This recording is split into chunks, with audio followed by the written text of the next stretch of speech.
បាទសួស្តីបងប្អូនទាំងអស់គ្នានៅថ្ងៃនេះយើងបន្តរៀនឆ្លើយសំណួរមុខវិជ្ជាសិលធម៌ថ្នាក់ទី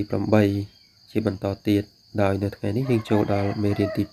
2ហើយសំណួរដំបូងគេនោះគឺតើផលវិបាកនៃពិការភាពមានអ្វីខ្លះចម្លើយទី1មិនរើសអើងចម្លើយទី2រៀនសូត្រមិនសូវបានល្អចម្លើយទី3គោរពសិទ្ធិគ្នាចម្លើយទី4ភ័យខ្លាចបារម្ភ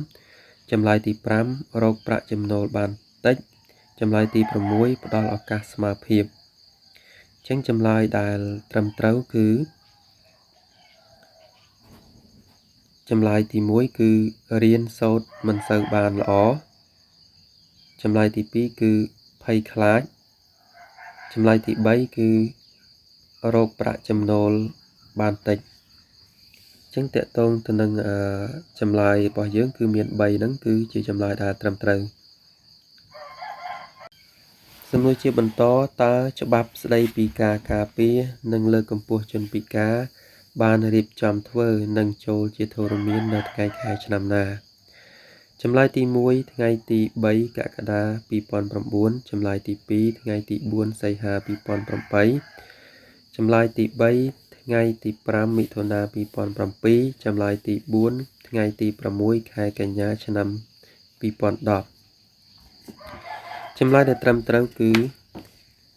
ចម្លើយទី1ថ្ងៃទី3កក្កដាឆ្នាំ2009សំណួរជាបន្តតើការលើកស្ទួយជនពិការមានអ្វីខ្លះចម្លើយទី1រកប្រាក់ចំណូលបានតិចតួចចម្លើយទី2រៀនសូត្រមិនសូវបានល្អចម្លើយទី3ផ្ដល់ឱកាសស្មើភាពចម្លើយទី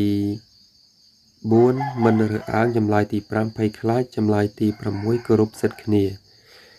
ញ្ចឹងចម្លើយដែលត្រឹមត្រូវមានចម្លើយទី1គឺផ្ដល់ឱកាសស្មើភាពចម្លើយទី2គឺមិនរើសអើងនិងចម្លើយទី3គឺគោរពសិទ្ធិគ្នា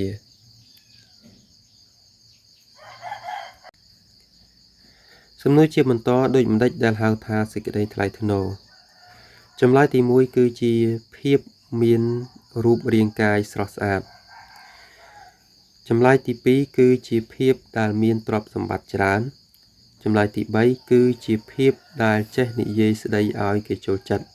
ចម្លើយទី4គឺជាតម្លៃមនុស្សម្នាក់ៗកើតចេញពីការប្រព្រឹត្តល្អអញ្ចឹងចម្លើយដែលត្រឹមត្រូវគឺ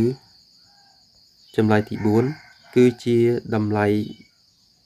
មនុស្សម្នាក់ៗដែលកើតចេញពីការប្រព្រឹត្តល្អសំណួរជាបន្តទៀតដូចម្ដេចដែលហៅថាជនពិការចម្លើយទី1ជាជនដែលមិនល្អគ្មានតម្លៃចម្លើយទី2ជាជនអនាថាដែលគ្មានទីលំនៅចម្លើយទី3ជាជនដែលបាត់បង់ឬខូចខាតសរីរាង្គឬសតិបញ្ញាចម្លើយទី4ជាជនដែលមានជំងឺផ្លូវចិត្តអញ្ចឹងចម្លើយដែលត្រឹមត្រូវគឺជាចម្លើយទី3ជាជនដែលបាត់បង់ឬខូចខាតសរីរាង្គឬសតិបញ្ញា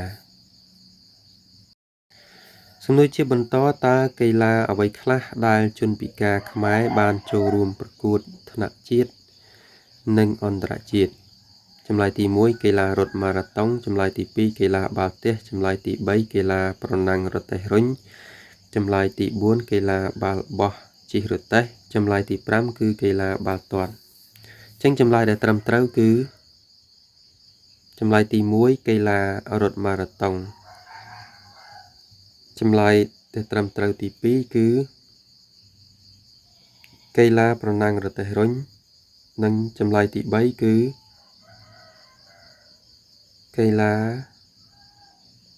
បាល់បោះជិះរទេះចឹងចម្លើយទាំង3នេះគឺជាចម្លើយដែលត្រឹមត្រូវសម្រាប់សំណួររបស់យើងចឹងការរៀនឆ្លើយសំណួររបស់យើងនៅថ្ងៃនេះលោកគ្រូសូមបញ្ចប់តែប៉ុណ្ណេះយើងនឹងបន្តរៀនឆ្លើយសំណួរនៅក្នុងមេរៀនទី3នៅវីដេអូក្រោយទៀត